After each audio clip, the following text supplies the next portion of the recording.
Hello, everyone. Welcome to the Human SOS Show. Sorry for the bit of delay. When technology can keep it challenging, it does.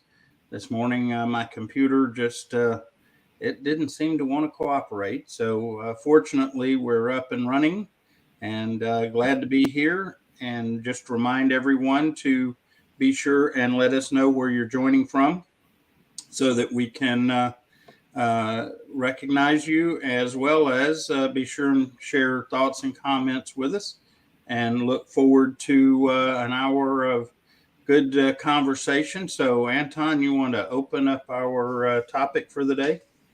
Good morning, everybody. Hope everybody's doing well this wonderful Tuesday morning, day, evening, wherever you are. Um, just first of all, thank you for joining. As always, let us know where you're joining from. We'll give you a shout out. Kevin's really good at that. Today, we're talking about the leader of the future, right? And not necessarily is there a script or predetermined thought process that I have. I want to talk about this with Kevin. I want to talk about this with you in the audience.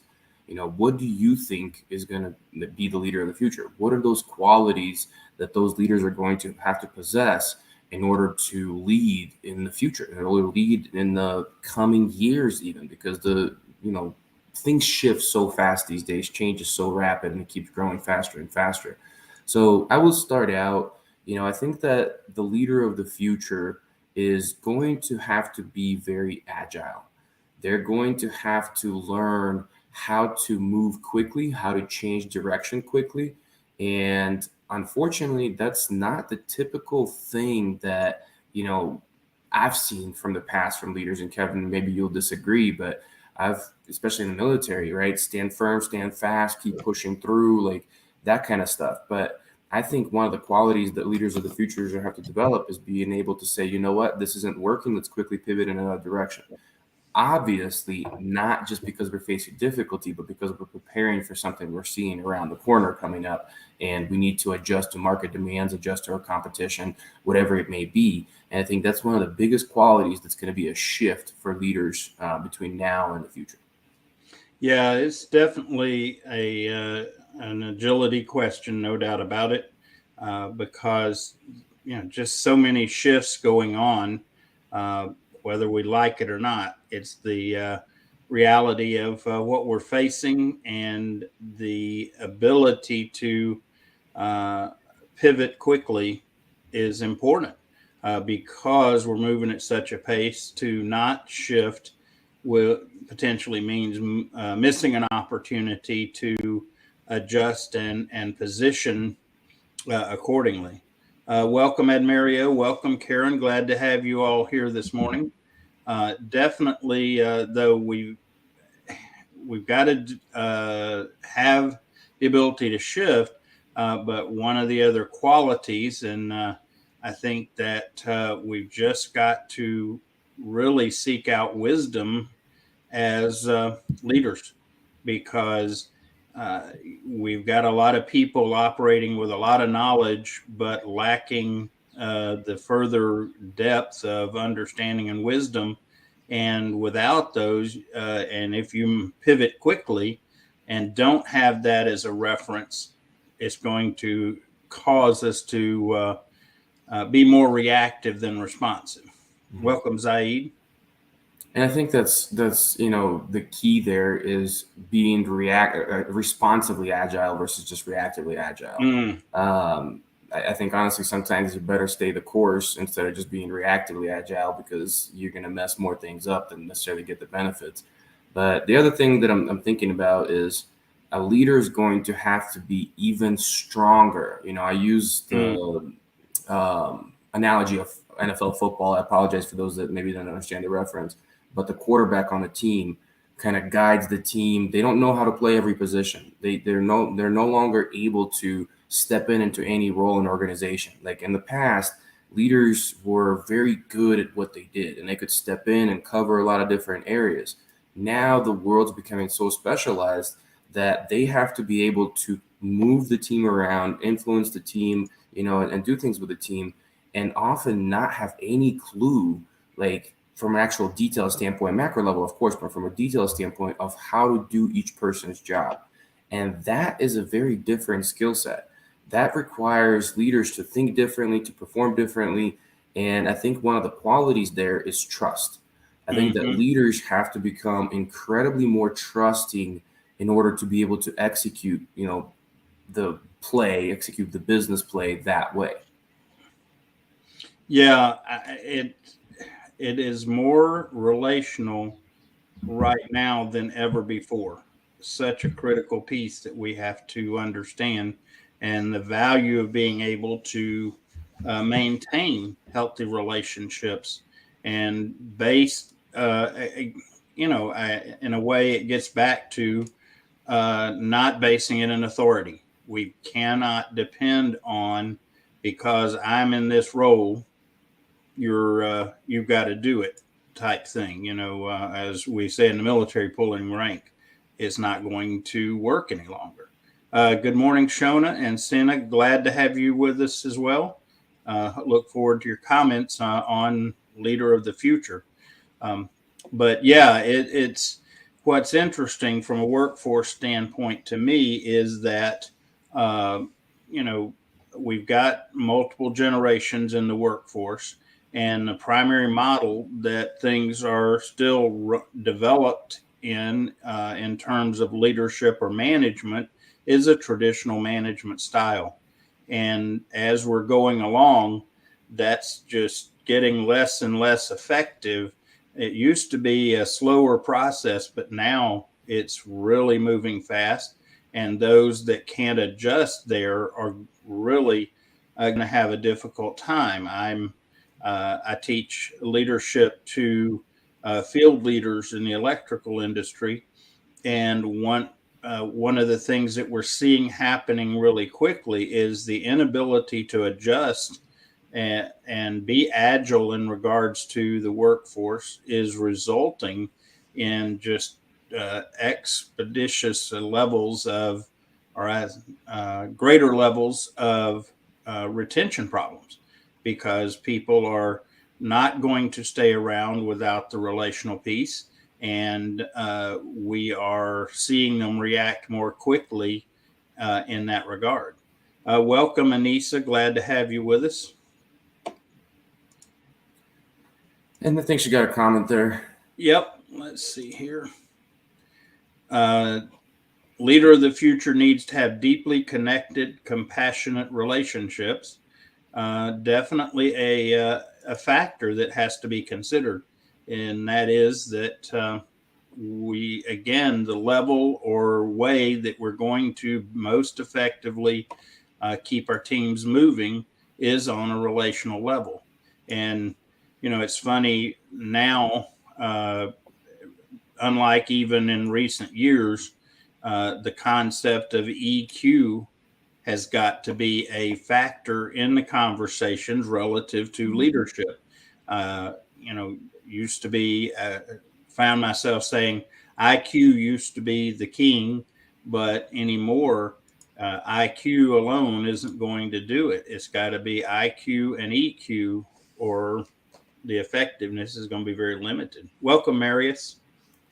And I definitely think that relationship is key. Absolutely. I just think that even with that, it's another layer to it. It's not just being liked. It's not just about Mm, getting along with people well and having good soft skills. I mean that's important, but that's now table stakes. Like that's not really the future. That needs to be already right now. If you're not there as a leader, like raise your hand, ask for help because you're failing your team if you're not doing mm, that. It's really getting into being able to unlock your people's potential. It's being mm-hmm, able to challenge them in the way that makes them want to stay there. It's being able to know them on the deepest levels, both personally and professionally, because that's the part that's becoming harder, I think, is the bridge between work and life has really like shortened, right? They've mm, become much more integrated, much more congruent, as we like to say. And leaders have to go beyond just like having a good chit chat with their people. They have to be effective relationship managers. And that's just, like I said, another level to just having good soft skills and asking the right questions or asking them how their weekend went, something like that. right. Welcome, Nestle. Glad to have you with us. Anissa offers an acronym that I think works pretty well called CRAFT, which represents connected relationships, amplifying future transformation. Um, yeah, I like the word transformational because, again, the historic way of dealing with our team members and leading people has been more based on transactional approach. If I'll give you this, if you'll do that kind of thing. And what we're, again, the shift that's happening and is going to be necessary is the shift of transformational versus transactional. It's not as much of a let's make a deal kind of approach to things. It's got to be built on relational components, trust, and factors like that. And if we can't adjust to it, we are going to be challenged. One of the other pieces of advice that I am giving leaders now is in terms of respect. Ideally, we want mutual respect working, but as a leader, we are going to have to give respect regardless of being earned. Whereas we should, as leaders, expect to be respected only after it is earned. And it's a different mindset rather than assuming that as a leader in a position that we're supposed to automatically get respect. That's a challenge that we are facing, and I don't think we're going to be able to readily uh, demand respect from the beginning. Again, used to be that position garnered that, but a leader that's looking for that all the time is going to find themselves struggling a great deal. Let's see. Nisa has a comment, and I hadn't heard of this one. Social and adversity quotient are pivotal to future proof leaders and companies. Um, I think it's a good comment to make, especially in regards to adversity. Um, you know, old guys like me, we were um, exposed to adversity on a routine basis. It was just part of the nature of our culture and growth. And much of the current younger three generations in the workforce aren't familiar on the whole with adversity and dealing with it and trying as a leader to help work through adversity when it does come because adversity in the workforce and with the pandemic and things like that have been magnified, and an inability to keep your team anchored and being able to provide that leadership to cause them to have some level of confidence. If you don't have that, your team's going to get dismantled by the adversity. I used to think that the younger generation didn't get as much adversity, but I lately see it as they do get a ton of adversity. It's just different. It's different from what maybe your generation or even my generation experienced. Ours was a lot more out there. Like it was a lot more in your face. It was a lot more, here's the situation, handle it.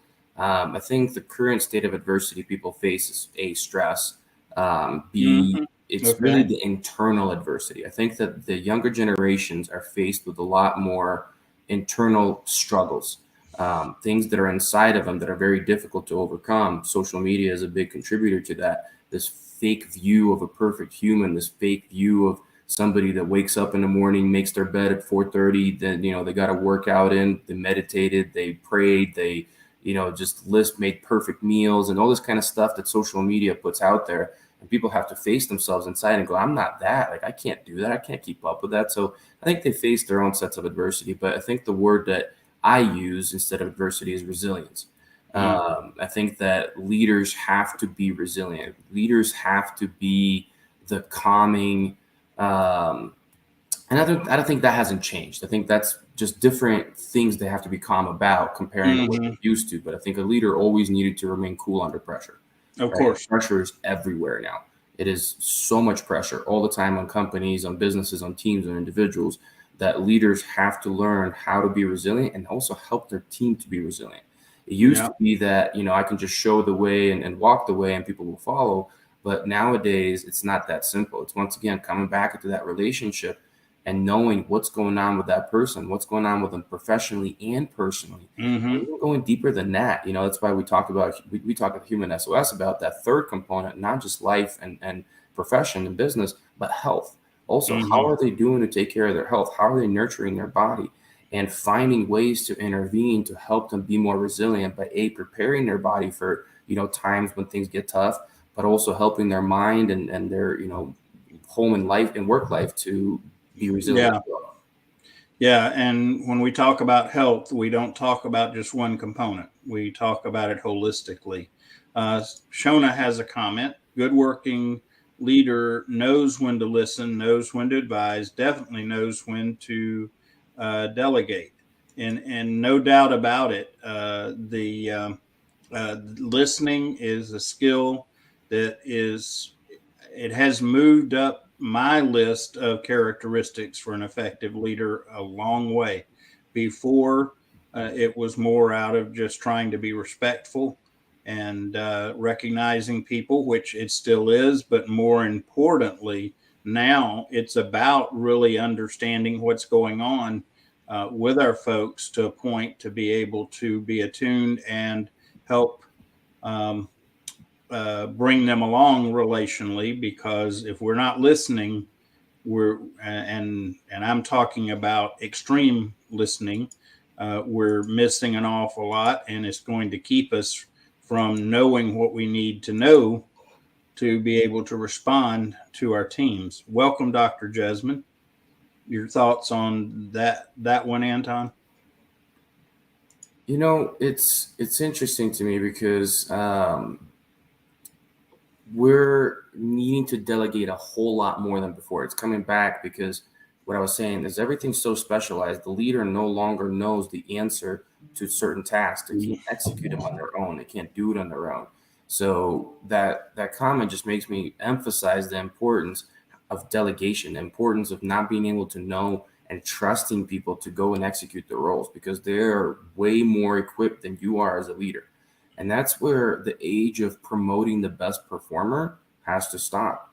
Uh, Mm, that's the unfortunate thing that we see a lot of times in companies is the person that has got the best sales skills, the best marketer, the best presenter, whatever it may be, those kind of on the job skills. They deliver a lot of revenue, but can that person have other people deliver that revenue, or are they mhm. just that top performer that now you took off the floor? And now the company doesn't have their top performer, nor do they have the best person in charge to lead their people. So looking at these things, a person that can listen, a person that can advise, a person that can delegate, all those things are way more important to pay attention to by senior leadership, C-level suite when promoting people, is being able to say, I'm not promoting because you're the best at your job. I'm promoting you because you're the best at bringing the best out of people that are around you. Mhm. And that's what it's all about. Yeah, that's an interesting skill set. Again, is to be able to bring the best out of a person, not just their performance, but their total approach to their job. By the way, welcome, Sharon. Sorry, I saw you earlier and we were having technical difficulty. And so thanks for being here, as well as Panda. Glad to have you all today. Um, let's see, another comment from Anissa. I also feel that self leadership and knowing self fosters the path to lead effectively. I agree completely with that. We've got to be a leader of ourselves to start with, before we'll ever be effective as a leader of other people. Because the best way to practice leadership skills starts with ourselves. And then once we get um, settled in that, we can then begin to think about leading others. And to your point, Anton, the concern that old practice that we've had in business of, because you're good at selling, we're going to put you in charge of other salesmen or salespeople. and is not, it hasn't ever been totally effective, and it's getting less effective with every day. And I think part of the leader of the future is going to have to need to develop a skill to help value people in on all levels without only the offering a promotion. That can't be the only way that we recognize value that our team members bring. And so we've got to really be creative in how we approach it and recognize beyond just promotions. I'm looking, let's see. Um, okay, let's see here. Um, Zaid's got a good one if you're looking for one. Say again. Zaid's got a good one if you're looking for one. Yeah, I'm sorry, I got behind and scrolling on the. Uh, I don't think we can separate work culture from general culture. The Western culture is a low context, cold weather culture. The relational culture belongs to the high context, hot weather culture. This culture is based on relationship rather than transactional relations. So things need to start from the general culture to be reflected in the workplace. And right now, that's part of the breakdown, Zaid, is that the work culture and even how we're preparing people for work is disconnected from the cultural need that is out there. Your thoughts, Anton? I get what he's saying. I just don't think general culture is going to shift that way, because there's not enough great leadership on the general culture front. It takes leaders to do that, right? And for example, in U.S., that's kind of the president's job, right? In a way of like setting the tone and that kind of stuff. But does our president ever focus on people's relationships with each other? Does our president ever focus on just those, even these kind of discussions? No, like that's not what it is. I mean, I think Obama tried to take a stab at it. I don't know how well it went, but he's the only one I can think of in the recent times that really tried to do something there. But it's going to take a strong leader and probably a lineage of them to make that shift. So I think it's going to get worse. It's not going to get better. But that's where the leader has to step in and almost create like a siloed ecosystem within their organization, right? And really try to create as much of an external barrier, from letting that bad low context culture like you're talking about seep in, because you're right. I mean, when you go to New York and you walk around and the joke is, so you die on the street, people are just going to step over you and keep walking forward, may not be that inaccurate. And that tells you that's our one of the capitals. It may not be the capital of our country, but it's one of the social capitals of our country, right? It's one of the cultural capitals of our country. And if that's how we're behaving there, it's just a telltale sign of where we're headed for in other places. The other thing is people are overstressed. We talk about this all the time. And the more stressed people are, the less capable they are maintaining good relationships. There's so many things that happen that force us not to have good relationships. We're reactive. We're seeing everything's doom and gloom. We're in survival mode, and just so many different things happen. So in order to overcome that, the leader has to look at their company as an ecosystem and treat it that way, like its own country, right? Like we're trying to do different than what's out there. And I think that's the solution. Yeah, again, especially with the level of turbulence that's going on around us, and as you say, the lack of big cultural leadership is affecting to a point that we almost have to build our own. Uh, I'm going back to some old type as terrariums, our own little bubble of sorts within the current situation. And there's a fine line in there, because you can get to a point in doing so that we put on rose colored glasses and protect everybody from the outside. And that can be a problem. So there's a balance there that has to be struck. And that's a art form. There is no magic book on how to maintain healthy balance. there's principles, and we talk about those. But at the end of the day, finding where that balance is, depending on what we're dealing with, becomes important. And I know think I know I kind of beat the drum a lot, but I think that's why it's more critical than ever that as a leader that we really seek out wisdom about this, seeing that much bigger picture, being able to look at things outside of our own self-interest. It's just something that we've really got to get better at, and just become more effective in. I was looking back, and I think it might be Ed Mario that commented about dealing from our humility, and that's another key piece that we've got to be. Oh, here it is. My apologies. He said the greatest leader is the one who recognizes his smallness, draws strength from his humility, and his experiences has fragility. And yeah, that's another challenge we face, because a lot of leadership is built on, well, I'm the good guy, I'm the tough guy, I'm the best one around kind of mindset, and that is not going to be effective as we move forward into the future.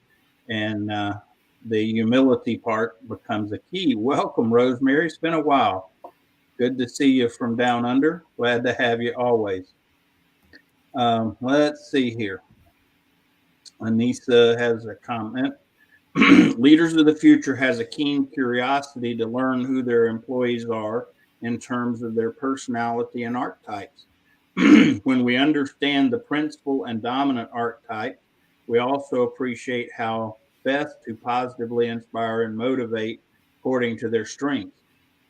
Anton, you want to jump on that? Well, it comes back to what we talked about with Chris and V when we talked about HR of the Mm-hmm. future, right? Similar concept. It's hyper customization. It's one of the things that to the table as far as my thought goes. Leaders have to be able to hyper customize their environments, whether it be the HR job because you have a big company, or if it's a startup and it's just you and a few other people, you need to find how to customize their experiences. How do you customize somebody's experience if you don't really know who they are? If you're not curious about them on a very deep level and understand them in many different ways. So that starts there. And you say you're absolutely spot on. And then what do we do with that information? We take it further and make sure that they are everything that happens, right? The moments that matter in their employment journey are as hyper customized to their needs as possible. And sometimes it's really easy when you have a small team. It becomes a lot harder when you have a large team in a large organization. It takes a lot more effort and a lot more money, but it doesn't make it any less worth it. Right. And that's why now, you before investigating people's personalities, strengths and weaknesses, those things were really more kind of optional. But I think going forward, those tools such as DISC and Myers Briggs and temperament typing and strength finders and those various tools are going to become a necessity to effectively lead going forward because of that understanding our teams in order to do customizing related to our team members. And so, if you haven't already begun to develop an understanding about those areas of understanding people, need to definitely jump on board and learn about it or find people that can help you with it. By the way, good morning, Rick. I saw you pop in, and Elsie, glad to have you. I'm glad everybody's here. Y'all are keeping me on my toes this morning. So thanks, and thanks for being here, everyone. So yeah, that uh, again, the balance between team and individualism is one of the new challenges that we've really got to be prepared to deal with. Because if you don't do both, then team won't survive, and as a result, the people are going to have trouble surviving. I think Mario had the question of how to develop leadership within a startup. Um, I mean, It's different, obviously, because you have a smaller team. You're in a different phase of your team. Whenever it's a startup, right? These people haven't been together for a long time, but you're also dealing with different kinds of people, right? A lot of times, people that are joining startups, they are very much job hoppers. Like that's a very common thing in this startup world that we're in. It's become kind of normal to job hop. It's not frowned upon like it used to be. Like, oh, I've Hmm. only been here 6 months. I shouldn't look for a job until at least a year. It's not the case. People are leaving companies in 3 to 6 months, no problem, finding great roles afterwards. So it makes your job even harder. That's the whole point.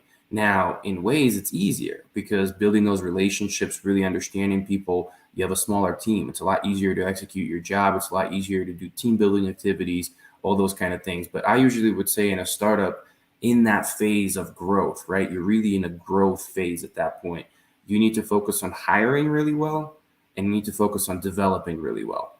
Those are the two things. And developing is not always necessarily the skill set, right? You're probably hiring people with a certain skill set. Developing is the vision and the mission and the purpose behind these people and really helping them to take that to market.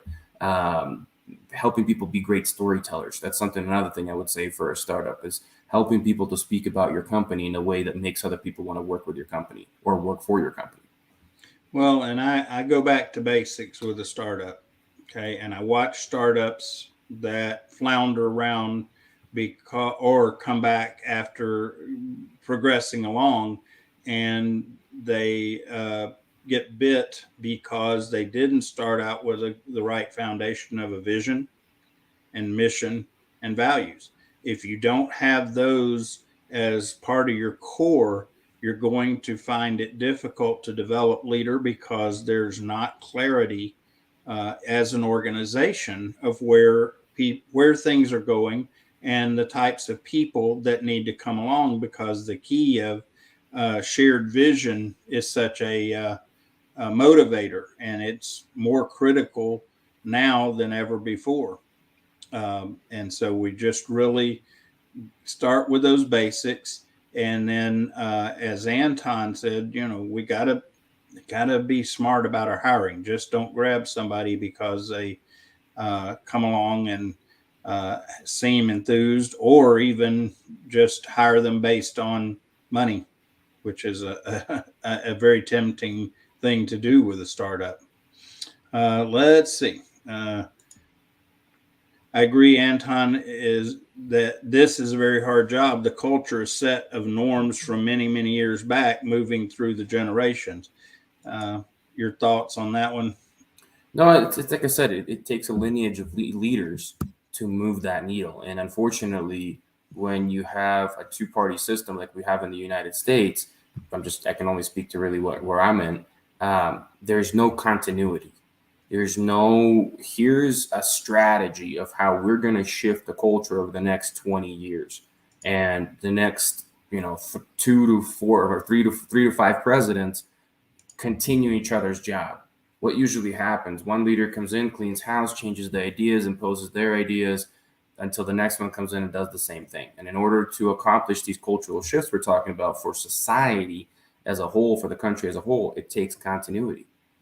You think it would be fair to say that, unfortunately, in the past, our stability as a culture was driven at the higher level, whereas now the stability of culture is at a more macro level. I'm sorry, try that again. Micro. Micro level rather than a macro level. And so that puts even more pressure on a leader to be able to create that culture rather than depending on the world around us for that culture. And Well, so, who's the real leader in America?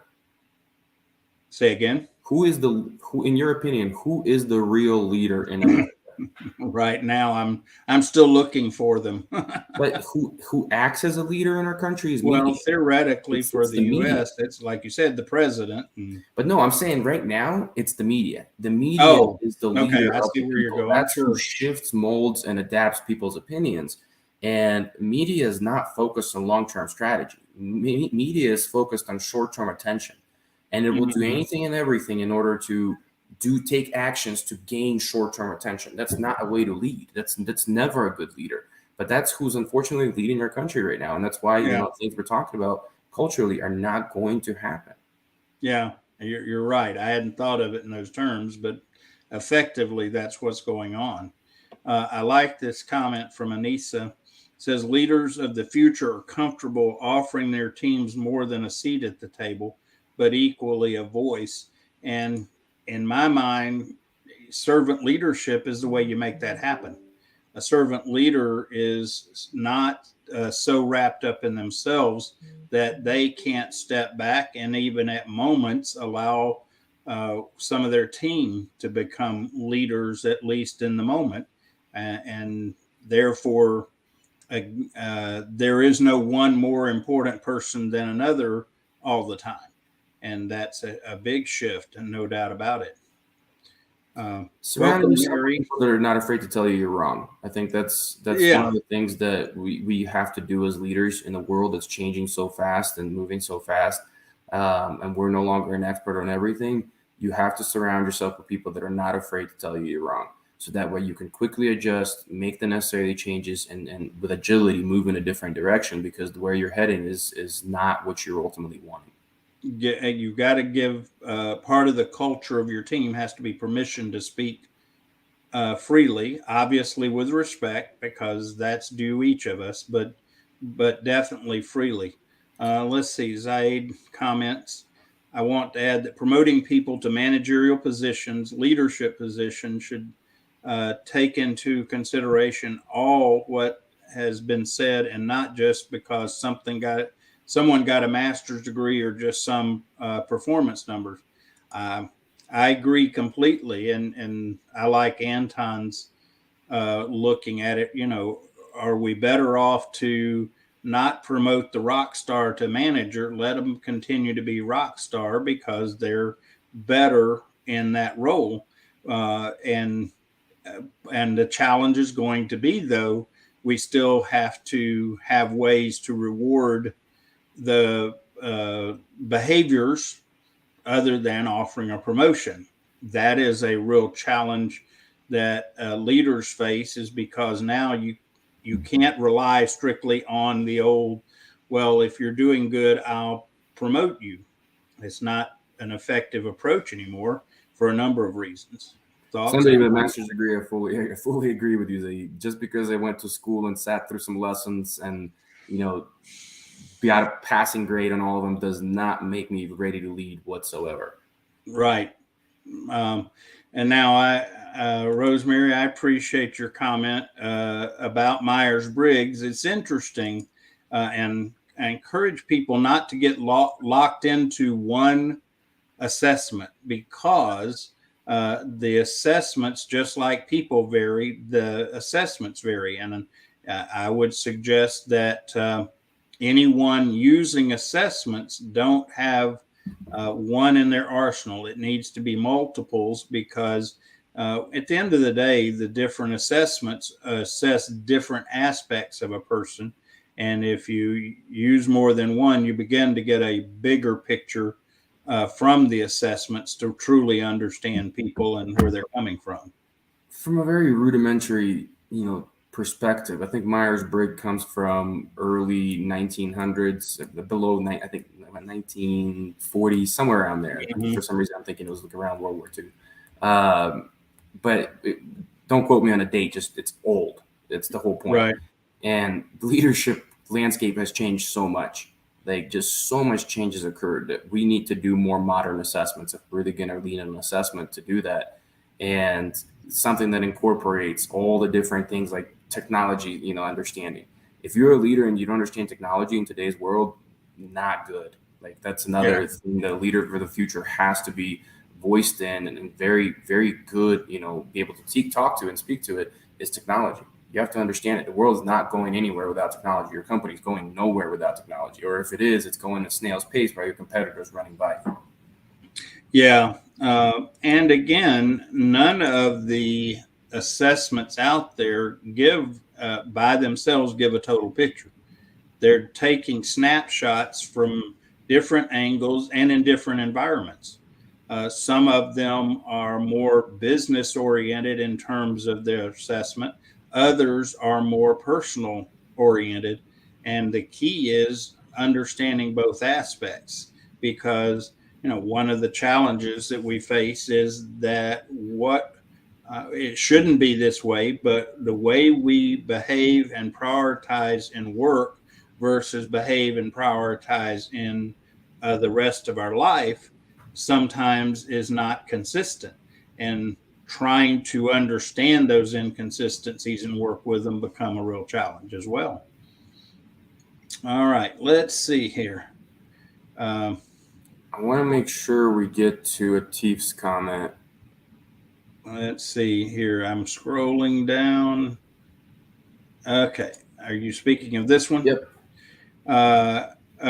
Welcome, Atif. I don't know if I welcomed you aboard earlier. In my work experience, one can become a leader in corporate hierarchy only by bringing a narcissist, controlling, and ready to sacrifice anyone for their ambitions. They kiss up and kick down. The servant and straightforward leaders is a utopia and nowhere to be seen at the landscape of world leadership. Please comment. Unfortunately, that's the way some corporations are, and also other parts of the world are. Me coming from, Ukraine myself, knowing what some things are there, the time of a servant leader will come there. It's just some parts of the world or some organizations are still stuck in that kind of dinosaur way of doing things, but not for long. And I'm not talking about the next couple of years. It may take a decade, but that shift is coming. Just this narcissistic kind of leadership cannot survive in an agile world. And if the country that you're in is Atif in Pakistan, I want to say. Yes, I believe I'm trying to ATIF. remember. ATIF is from Pakistan, yeah. But it's the more modernized the country becomes, the more tech savvy the country becomes, which inevitably all of them will be, the less these kind of leaders can survive.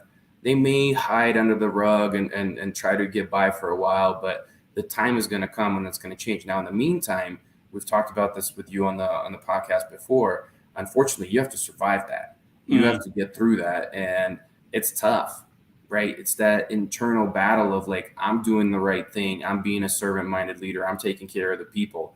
But the guy next to me or the girl next to me that is being narcissistic, trying to grab all the attention, kissing butt, things like that, they're getting the accolades, they're getting the promotions, and here I am stuck in the dust. As leaders, we just have to come back to the mindset and remind ourselves that we're not there to impress our company. We're there to take care of our people, right? And we have to find comfort in the fact that we are doing the best we can. And not even that, best we can is not good enough. We are actually effectively leading our people to be their best selves. And unfortunately, sometimes you may have to leave companies. You may have to go in a different direction. Sometimes you can't escape that. Maybe you need to start a startup. That's those are hard answers, and probably not necessarily what people are looking for. But some of this stuff can't be avoided, especially if it's a company or a country that's less developed. And I'm going to say technologically. I think technology is the primary driver for new kind of leadership necessity because of shifts and changes that happen in technology. All these behaviors that we talked about are mandatory for these leaders. Otherwise, they're going to be left in the dust. Welcome, Joe Soon. I see you come on board. Thanks. And I want to go back to a couple of comments. Zaid comments that reference to media, and now it's tech giants. And to me, I agree that the tech giants are really pushing the envelope on influencing things, but in my mind, they're just another form of the media we're dealing with. And Yeah, then, I'm there with you, Kevin. I saw that comment. I think the same yeah, way. and then Richard makes a great observation, and this is so key anymore because of the world we're dealing with, that no one should blindly follow any leader, the media included, and we have to take individual responsibility along the way, without a doubt. And that's where, as Joe Soon comments, says self leadership is the only valid one for the regenerative transition we're all needing to go through. And it's self leadership is where it really has to begin for everyone at the end of the day, in order to move in and live and work in the current world we're in, and especially to ever become a leader of other people. It is just such a key part. Let's see. Wow, a lot of good comments, everyone. Thank you. Let's see. Zaid makes a comment. The concept of agility is a new, not so to the IT, but for the general corporation. It's just been a couple of years since COVID started. This is an important concept, but it takes a long time to shift from the project management perspective. Yeah, agility is kind of, and it's become a bit of a buzzword, but in concept, it is becoming a necessary piece. That's kind of what Anton started out with. IT used to be part of organization, but it used to be a support, right? Like Mm, that's what it was about. Now IT is part of company strategy, and that's the difference, right? It used to be a thing that we used. Now it's a thing that we depend on, and because that happened, smart companies started being agile before COVID. It's just COVID made everybody be agile or hmm. fail. Like it's either it came to a fork where you say, okay, you either become agile or you're gonna fail. Like there's no in between. And some of these smarter tech giants that we've already talked about, they realized that early on. They realized how quickly we need to adjust, how quickly we need to shift, and those leaders was what made them successful. Apple is one of those examples. Well, and the old, especially for big companies, the old adage is it takes a long time to shift the direction of a large ship. And that is a true statement, but what's happening is that, how should I say it? We're getting in narrower paths, and therefore having room and time to shift slowly is becoming a problem. And I think that's why we're going to be watching some of the larger corporations really, really struggle. I go back to something that initially I read that I kind of resisted from Gary Vee, and that was disruption of Fortune 500 companies, big companies. And I have come to back around the idea. I think that he has got some value in what he says in that because of the inability, the lack of agility, some of these large companies are going to be truly, truly challenged because they can't be agile enough to respond in an environment that is requiring very agile response. Um, Anissa mentions another one of the assessments that can be helpful. Enneagram is one, and it's one among a set of tools. And the key is two things. One is not get boxed in to only carrying one tool in your arsenal. Second of all, and this is a bigger challenge, is just recognizing the need and the value to use those tools. And those are anymore. A leader that doesn't take advantage of those tools is going to find themselves in a real problem because they aren't gaining good understanding of their people beyond their own assessment or those observations that people make of themselves. And we know well enough to know that blind spots for ourselves are even an issue because we can report we're this way or that way, and others sometimes go, really? And so using those assessments has got to become a part of what we do regularly. Um, let's see. Joe Soon offers inspirational leadership through purpose or new narratives, facilitating reprogrammation of the collective mindset. Definitely got to shift to a different type of driver because historically, my generation, the drivers were KPIs or bottom line or whatever you want to look at. And that is no longer an effective means to motivate people and purpose. And new narratives are definitely a part of it. Anton, your thoughts on that one? No, I mean, and it's coming back to the concept that Zaid was talking about when we're changing countries. When I think about leaders that change culture, I think about Martin Luther King Jr. I think Mm, about John F. Kennedy. I think about these folks that were those inspirational leaders. That was their focus, was to inspire the world to be a better place and to do better. And I think that's what it takes. Spot on. yeah, and we're lacking for some of those leaders currently. Like you said, Anton, our current primary cultural leader is our media, and Well, we good. have leaders that are focused, from a very simple standpoint. Presidents nowadays are focused on re-elections instead of focusing on serving their people and sort of serving Mm, the country. That's all that I see. And ever since I've been in this country, I haven't seen a single president that's not focused on re-election as their primary focus. yeah, Sad. good observation. Yeah. Well, let's see. Anissa offers heart-based leadership and using companies like Heart Math to measure heart-brain coherence is a great way to establish employee wellness and well-being. I'm not familiar with that one. Are you, Anton? Yeah, heart math. It has a lot to do with how like our breath, our heartbeat, and all those kind of things connect to our brain. I'm oversimplifying this, but it's good. It's a stress management technique too. Um, but I like that point because the reality is leaders that care about their employee wellness are the ones that are going to succeed in the future. The employee wellness is going to get worse. It's going to get worse. Yeah, we're Mm, talking about diets and exercise left and right, but what we eat, what we put in our body on a regular basis is worse. What we consume, mentally is way worse than it used to be. Like, and we're sitting more than ever before. So all of these things and are pointing to a direction that we're heading is not good with health.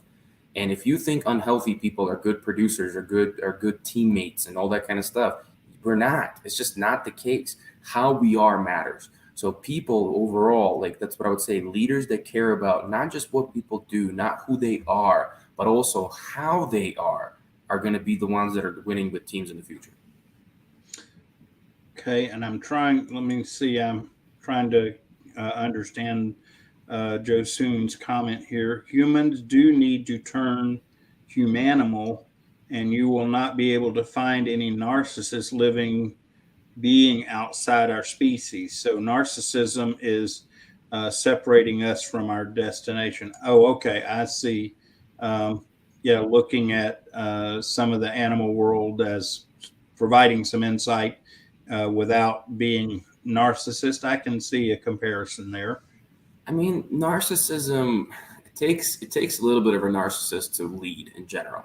Um, it's just like the same thing as ego.